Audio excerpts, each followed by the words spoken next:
Plática de tercera cámara del maestro Samael Aún Baor, correspondiente al día 20 de febrero de 1975.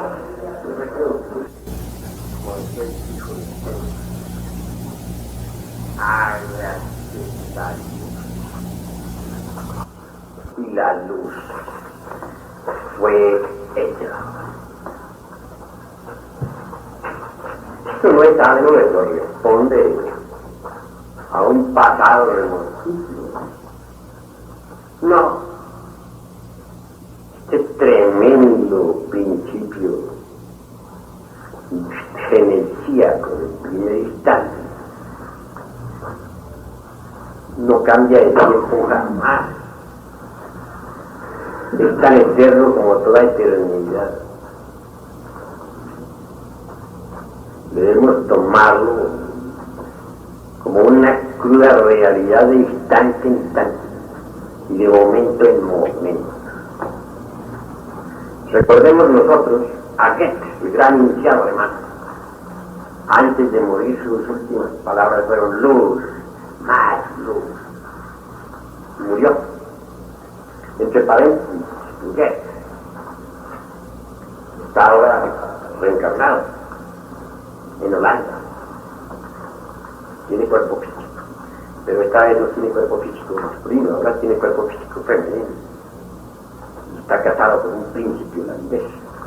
Ahora es una dama holandesa de alta alcurnia.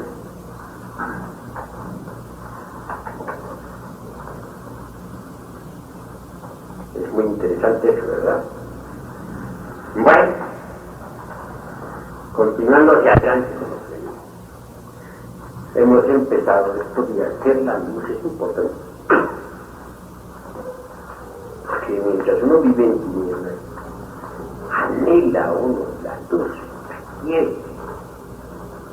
La persona que está metida en un socavón, en las tinieblas, en un subterráneo, lo que más anhela es luz. Bueno, la esencia es lo más dulce, lo más decente que tenemos en nuestro interior.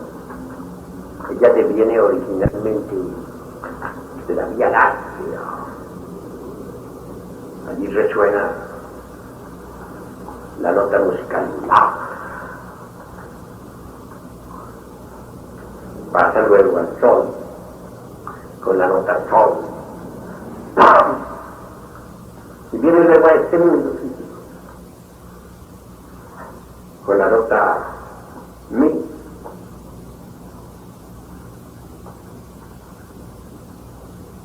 Es bella la esencia. Dijéramos, una fracción del principio humano, crístico de uno, es el alma humana, ¿no? Que normalmente mora en el mundo causal. Por eso, con justa razón, se dice de la esencia crística o de la conciencia crística. Y se dice que nuestra conciencia en Cristo podrá ser salvada, etcétera, etcétera. Todo eso es cierto, todo eso es verdad. Pero lo grave de nuestra conciencia, de nuestro centro, que siendo tan precioso, poseyendo dones tan maravillosos, poderes naturales tan preciosos, está metida pues entre todos esos elementos indeseables, subjetivos, que desafortunadamente cargamos en nuestro interior. Es decir, está metida hablando en síntesis, un calabozo. Si ya quiere la luz, ¿cómo? La anhelamos, no hay quien no anhele la luz. A no ser que ya esté demasiado perdido, cuando uno tiene alguna inspiración, que sea la luz. Y pues tiene que hacerla. Esto de hacer la luz es muy grave, porque implica destruir. los receptáculos, calabozos, o hablando en fin que el antro negro donde está metida, rescatarla, liberarla, extraerla de ahí, al fin de quedar uno como debe quedar, como una persona iluminada, como un verdadero vidente, como un verdadero ser luminoso. Gozar de esa plenitud que por naturaleza nos corresponde y a la que tenemos verdaderamente derecho. Que lo que sí sucede es que se necesita un heroísmo, una serie de actos de heroísmo tremendo para poder libertar nuestra alma, para poderla sacar del calabozo donde está metida, para poderla robar las tinieblas. Esto que estoy diciendo pues, sería interesante si ustedes lograran comprenderlo de verdad conscientemente, porque podría darse el caso de que escuchando no escucharan o no vivieran, dijéramos, el sentido de las palabras que estoy diciendo. Hay que saber valorar estas palabras para entender pues lo que estoy afirmando. Rescatar al alma, sacarla de las tinieblas, es hermoso, pero no es fácil. Lo normal es que permanezca prisionera. Y no podrá uno gozar de una iluminación auténtica en tanto la esencia, la conciencia, el alma estén ahí embotelladas, esté prisionera. Eso es lo grave. Entonces, se necesita forzosamente destruir, desintegrar heroicamente, con un heroísmo superior al de Napoleón en sus grandes batallas, o superior al de Morelos en su lucha por la libertad, etc. Heroísmo inigualable para poderle libertar la pobre alma, sacarla de las tinieblas. Se necesita ante todo, como les decía en la pasada ocasión aquí a nuestros hermanos Oscar y Evelyn, de conocer pues las técnicas, los procedimientos que conduzcan a la destrucción de esos elementos donde el alma esté embotellada, prisionera. Venga la iluminación. Ante todo hay que empezar por comprender la necesidad de saber observar. Nosotros estamos, por ejemplo, aquí sentados todos en estas sillas. Sabemos que estamos sentados, pero nosotros no hemos observado estas sillas. En el primer caso tenemos el conocimiento de que estamos sentados en el mismo, pero observarlas ya es algo distinto. En el primer caso hay el conocimiento, pero no la observación. La observación requiere una concentración especial. Observar de qué está hecha, cuántos luego entrar en meditación, descubrir sus átomos, sus moléculas. Esto requiere ya, dijéramos, una atención dirigida. Saber que uno que está sentado en una silla es una atención no dirigida, una atención pasiva.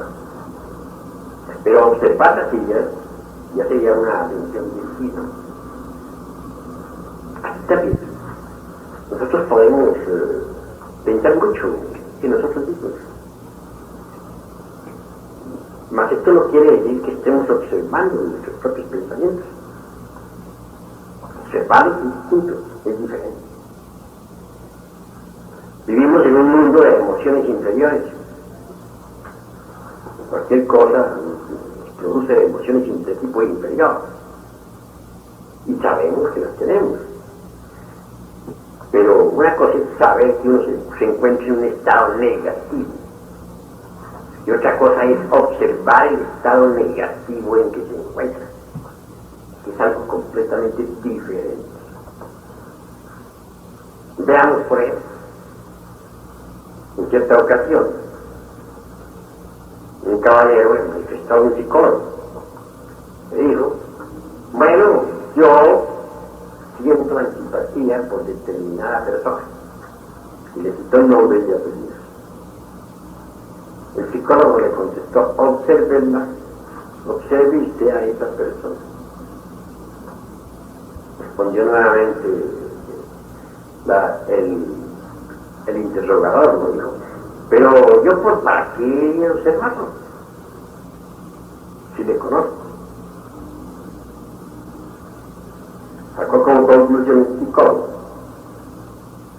que no quería observar. Conocía pero no observaba. Conocer es una cosa y observar es otra cosa muy diferente. Uno puede conocer que tiene un pensamiento negativo, pero eso no significa que lo está observando. Sabe que se encuentra en un estado negativo, pero no ha observado el estado negativo.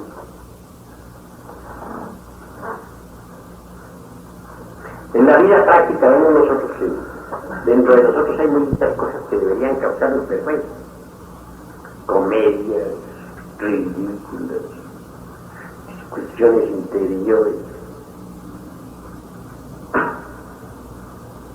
protestas, pensamientos morbosos,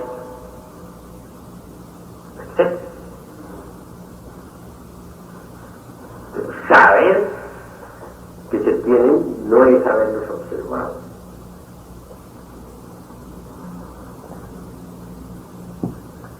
Alguien puede decir, sí, en este momento tengo un pensamiento morboso.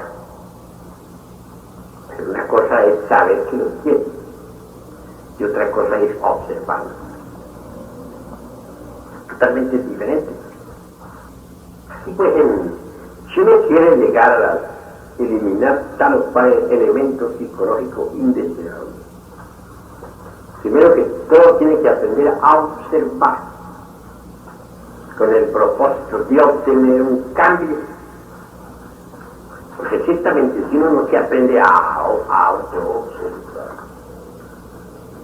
cualquier posibilidad de cambio se hace imposible.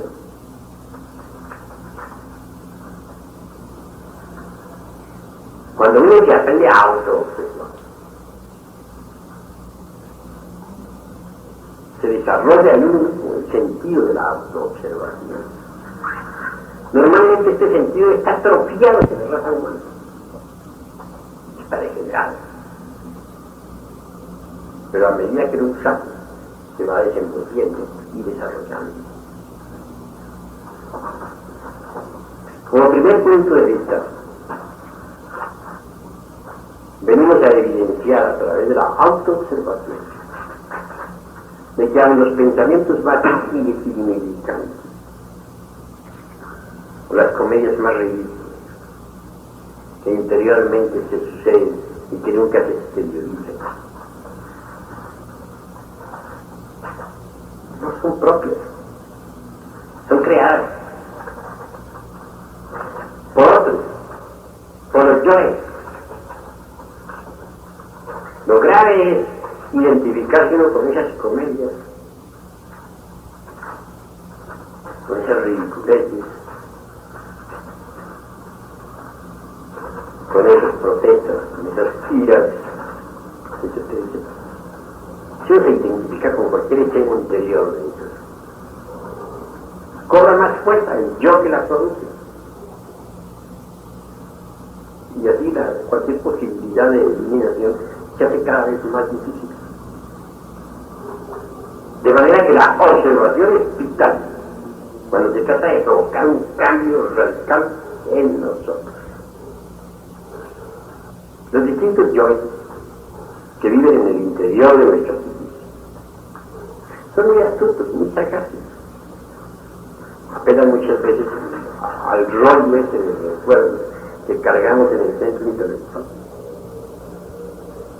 Supongamos que uno en el pasado estuvo fornicando con cualquier otra persona del sexo opuesto y que está insistiendo en, o no, en eliminar la lujuria.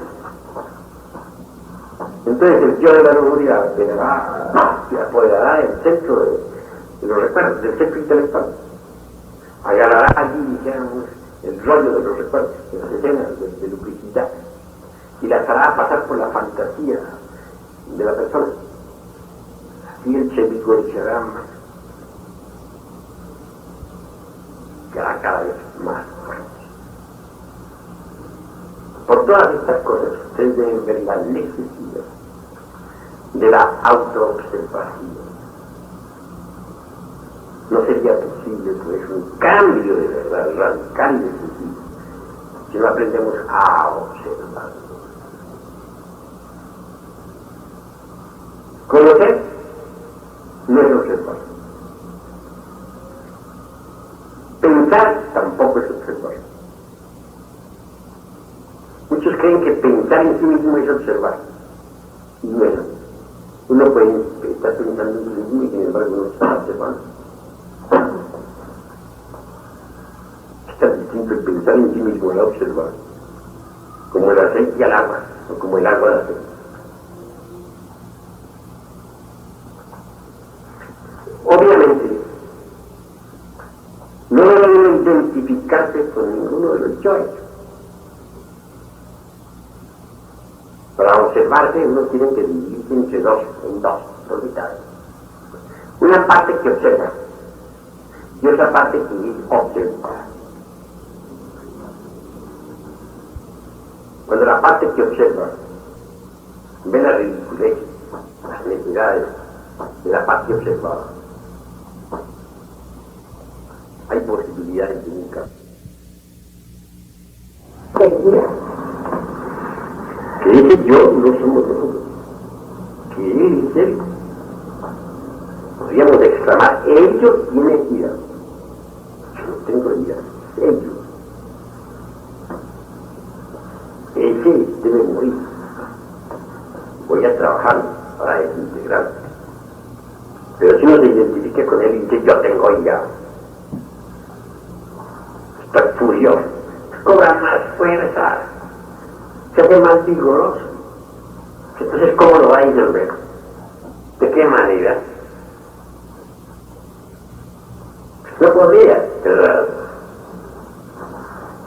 De manera que no identificarse con ese yo, ni con su dramita o con su tragedia, porque si uno se identifica con su creación, pues termina viviendo en esa creación también.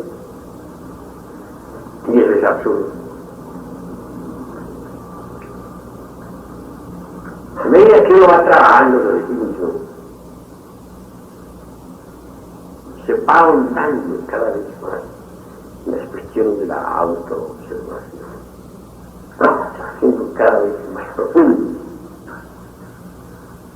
En esto no se debe perder ninguna, mejor dicho, no debe dejarse observar ni el más insignificante pensamiento. Cualquier deseo, por pasajero que sea, cualquier reacción debe ser motivo de observación. Porque cualquier deseo, cualquier reacción, cualquier pensamiento negativo proviene de tal o cual yo. Si queremos nosotros fabricar la luz, liberar el alma, vamos a permitir nosotros que continúen existiendo esos yoes. Sería absurdo. Pero si es luz lo que nosotros queremos, si de verdad estamos enamorados de la luz, pues tenemos que desintegrar los yoes. No queda más remedio. Volverlos polvo. Pero no podríamos volver polvo a lo que no hemos observado. Entonces necesitamos saber observar.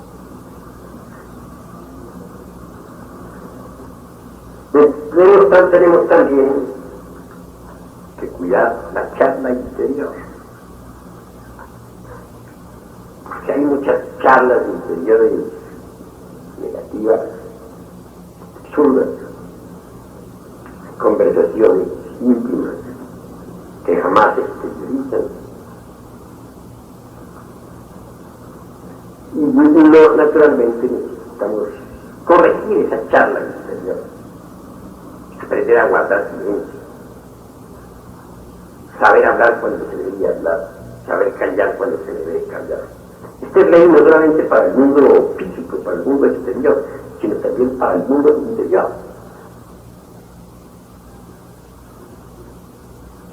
Las charlas interiores negativas más tarde se vienen a exteriorizar físicamente. Por eso es que es tan importante eliminar la charla negativa interior, porque perjudica. Hay que aprender a guardar el silencio interior. Normalmente se entiende por silencio mental, cuando uno vacía la mente de toda clase de pensamientos, cuando uno logra la quietud y silencio de la mente a través de la meditación, etc. Pero hay otra clase de silencio. Supongamos que se nos presenta ante nosotros un caso de juicio crítico con relación a un semejante, sin embargo mentalmente guardamos silencio. No juzgamos, no condenamos. Pero nos callamos tanto externamente como internamente. En este caso, el silencio interior. Los hechos de la vida práctica, al fin y al cabo, deben mantenerse en íntima correspondencia con una conducta interior perfecta. Cuando los hechos de la vida práctica pues concuerden con una conducta interior perfecta, señal de que ya vamos nosotros creando en sí mismos el famoso cuerpo mental. Ponemos distintas partes de un radio, por eso, de una grabadora de exposición, sobre una mesa, no sabemos nada de electrónica, pues tampoco podremos captar las distintas vibraciones insonoras que pululan en el espacio, pero sí mediante la comprensión unimos las distintas partes. Tenemos el radio, tenemos el aparato que puede captar sonidos que de otra forma no captarían. Así que así también las distintas partes de estos estudios, de este trabajo, se van complementando entre sí para venir a formar un cuerpo maravilloso, el famoso cuerpo de la mente. Este cuerpo nos permitirá captar mejor todo lo que dentro de nosotros mismos existe. Desarrollará en nosotros más el sentido de la autoobservación íntima. Y eso es bastante importante. Así pues, el objeto de la observación es realizar el cambio dentro de nosotros, promover un cambio verdadero, efectivo. Una vez que nos hemos puesto, dijéramos, diestros en la observación de sí mismos, entonces viene el proceso de eliminación, de manera que hay propiamente tres pasos en esta cuestión. Primero, la observación. Segundo, el juicio crítico. Y el tercero ya es propiamente la eliminación de tal o cual yo psicológico. Al observar un yo, debemos verlo cómo se comporta en el centro intelectual. ¿De qué manera? Conocerle todos sus juegos con la mente. Segundo, ¿en qué forma se expresa a través del sentimiento en el corazón? Y lo tercero, descubrir su modo de acción en los centros inferiores, motor, instintivo, sexual. Obviamente, el sexo, un yo tiene una forma de expresión. En el corazón tiene otra forma. En el cerebro, otra. En el cerebro el yo se manifiesta a través de la cuestión intelectual. Razones, justificaciones, evasivas, escapatorias, etcétera, etcétera, etcétera. En el corazón como un sentimiento, como afecto, como un amor aparente, muchas veces cuando es cuestión de lujuria, etcétera, etcétera. Y en los centros motor, instintivo, sexual, tiene esa forma de expresión, como acción, como instinto, como impulso lascivo, etcétera, etcétera. Por ejemplo, citemos un caso concreto. Lujuria. Un yo de lujuria ante una persona del sexo opuesto. La mente puede que se manifieste con pensamientos constantes. Podría manifestarse en el corazón como un afecto, como un amor aparentemente puro y limpio de toda mancha. Hasta tal grado que podría uno perfectamente justificarse y decir, no, yo no siento lujuria por esta persona, de lo que estoy sintiendo es amor. Pero si uno es observador, que pone mucho cuidado a su máquina y observa al centro sexual, viene a descubrir que en el centro sexual hay cierta actividad ante esa persona. Con eso viene a quedar evidenciado que no es tal el afecto o el amor, dijéramos, no es tal el amor por esa persona, sino que lo que hay es lujuria. Pero vean cuán fino es el delito. Una lujuria puede perfectamente disfrazarse con el corazón, con el amor, con poner verdes, etcétera, etcétera. Pero es lujuria disfrazada. Si uno es cuidadoso y observa esos tres centros de una máquina, puede evidenciar que se trata de un yo. Ya descubriendo que se trata de un yo, habiéndole conocido sus manejos en los tres centros, ya en el intelectual, corazón, sexo, entonces procede uno a la tercera parte. ¿Cuál es la tercera parte? La ejecución. Esa parte final del trabajo, ¿no? Ejecución. Entonces tiene uno que apelar a la oración en el trabajo. ¿Qué se entiende por oración en el trabajo? La oración en el trabajo debe ser hecha sobre la base de la íntima recordación de sí mismo. En alguna ocasión dijimos que hay 4 niveles de hombres, o 4 estados de conciencia, para ser más claro, 4 estados de conciencia. Un primer estado de conciencia es el del sueño profundo e inconsciente, de una persona, de un ego que dejó su cuerpo dormido en la cama, pero ambula en el mundo molecular en estado de coma, es el estado inferior. Un segundo estado de inconsciencia es el del soñador que ha regresado a su cuerpo físico y que cree que está en estado de vigilia. En este caso sus sueños continúan, solo que está con el cuerpo físico en estado de vigilia. Claro, es más peligroso este tipo segundo de soñador, porque puede matar, puede robar, puede cometer crímenes de otra especie. En cambio, en el primer caso del soñador, que es más infrahumano, no puede hacer nada de estas cosas. ¿Cómo podría hacerlo? ¿Cómo podría hacerlo? Cuando el cuerpo está pasivo para sus sueños, esa persona no puede ocasionar daños a nadie del mundo físico. Pero cuando el cuerpo está activo para los sueños, la persona puede hacer mucho daño en el mundo físico.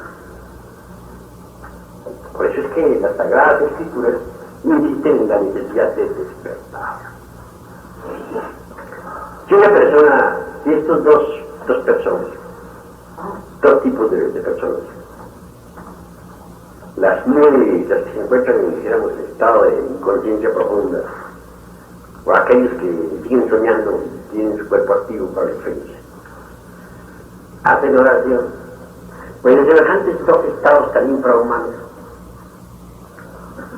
uno puede resultar en un estado negativo. La naturaleza responde, por ejemplo, un inconsciente, un dormido hace oración para chupar un negocio. Pero puede que sus yoes son tan innumerables, no estén de acuerdo con lo que él está haciendo, porque Es tan solo uno de los yoes que está haciendo la oración y los otros no han sido tenidos en cuenta. A los otros puede que no les interese tal negocio, que no estén de acuerdo con esa oración y hagan una oración exactamente lo contrario, para que ese negocio fracase, porque no están dispuestos. Como nosotros somos mayoría, elimine de su psiquis, que aparte y elimine de su psiquis aquel yo que quiere desintegrar. Puede que la madre divina en ese momento actúe decapitando a tal yo, pero no con eso se ha hecho la totalidad del trabajo. La madre divina no lo va a desintegrar instantáneamente todo. La necesidad, primero que todo, de saber tener paciencia en continuos trabajos a través del tiempo, logrará hacer que este yo vaya desintegrándose lentamente, vaya perdiendo de volumen, de tamaño. Un yo puede ser espantosamente horrible, pero a medida que va perdiendo su volumen va embelleciendo. Después tiene la apariencia de un niño y por último se vuelve polvo. Cuando ya se ha vuelto polvo, la conciencia que estaba metida, embotellada, embutida entre esos dos, ha sido liberada. Entonces la luz ha aumentado. Es un porcentaje de luz que ha quedado libre.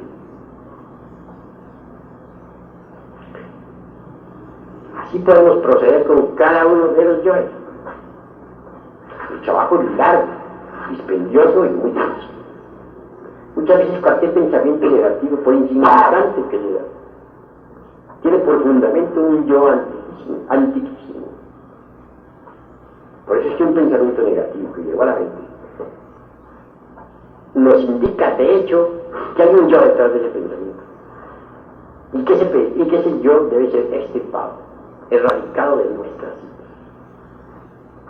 Hay que estudiarlo, conocer de sus manejos, cómo se comporta en los tres centros, en el intelectual, en el emocional y hablando en síntesis en el instintivo motor sexual.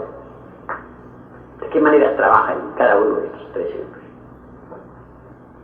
De acuerdo con su comportamiento, uno lo va conociendo. Cuando uno ha desarrollado el sentido de la autoobservación, viene a evidenciar por sí yo que algunos de esos yoes son espantosamente horribles. Son verdaderos monstruos, deformes, horripilantes, macabros, que viven, existen en nuestro interior, en nuestra psique.